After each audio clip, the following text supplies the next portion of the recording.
تو حضرات محترم، اللہ رب العزت نے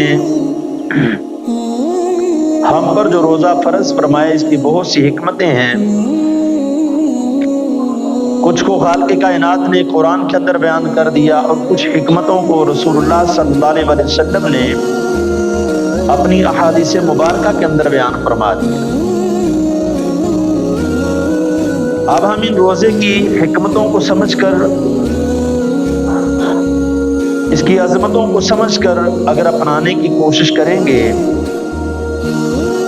روزہ رکھیں گے، اللہ رب العزت کا شکر ادا کریں گے، تو پھر اس کی رحمتوں کے حقدار بھی ہم ہی بنیں گے. تو اس لیے حضرات محترم، ہمیں سب سے پہلے روزے کی فرضیت کو سمجھنا چاہیے کہ اللہ رب العزت نے ہم پر روزہ فرض فرمایا ہے، تو یقیناً ہم نے اس روزے کو رکھنا بھی ہے.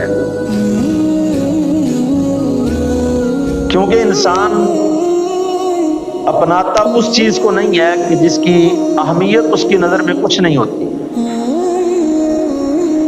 وہ صحیح چیز ہو یا غلط چیز ہو، جس کی اہمیت انسان کے دل میں اجاگر ہو جاتی ہے نا، وہ اس کو اپنا لیتا ہے. بہت سے اعمال ایسے ہیں اگر ان کو گنوانے لگے تو پھر اسی طرف گفتگو چلی جائے گی. بہت سے اعمال ایسے ہیں کہ جن کو ہم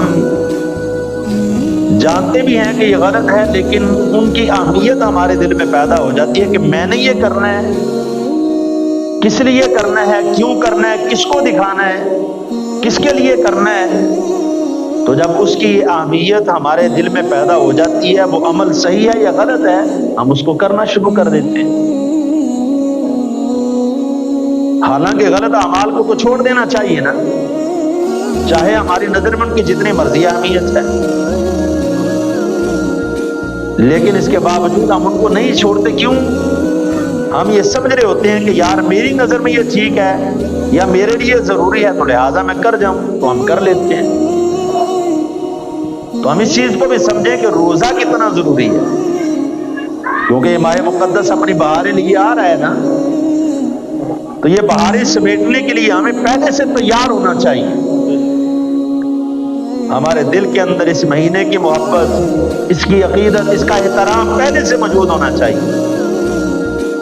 حضور نبی کریم صلی اللہ علیہ وسلم کی بھی سیرت طیبہ اگر پڑھ کر دیکھیں تو آقا علیہ الصلوۃ والسلام شعبان المعظم میں ہی اس ماہ مقدس کی تیاری فرمانا شروع کر دیتے، اور اس طرح سے تیاری کرتے کہ پتہ یہ چلے کہ کوئی خاص مہمان آنے والا ہے کہ جس کے لیے انتظام کیا جا رہا ہے. کوئی خاص مہمان جب آتا ہے تو اس کے استقبال کے لیے بندہ بہت کچھ کرنے کی کوشش کرتا ہے اپنے بساط کے مطابق. تو حضور نبی کریم صلی اللہ علیہ وسلم رمضان مبارک جیسے مہمان مہینے، مہربان مہینے، کریم مہینے کے لیے آقا علیہ الصلوۃ والسلام پہلے سے استقبال کی تیاری فرمایا کرتے. تو حضور نبی کریم صلی اللہ علیہ وسلم کا یہ استقبال ہمیں بتاتا ہے کہ واقعات نہیں اس ماہ مقدس کی اہمیت ہے، ان روزوں کی اہمیت ہے. اگر اس ماہ مقدس کی کچھ اہمیت نہ ہوتی تو حضور نبی کریم صلی اللہ علیہ وسلم پہلے سے ہی کمر بستہ نہ ہوتے، آقا علیہ الصلوۃ والسلام پہلے سے ہی تیاری نہ کرتے.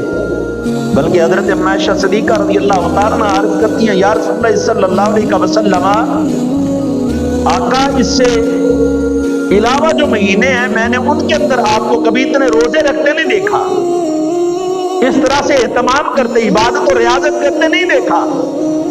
تو آقا علیہ الصلوۃ والسلام ارشاد فرماتے ہیں، پیاری عائشہ میں یہ چاہتا ہوں کہ اس ماہ مقدس کے آنے سے پہلے، جس کو رمضان کہا جاتا ہے، اس کے آنے سے پہلے میں اس کی تیاری کر لوں.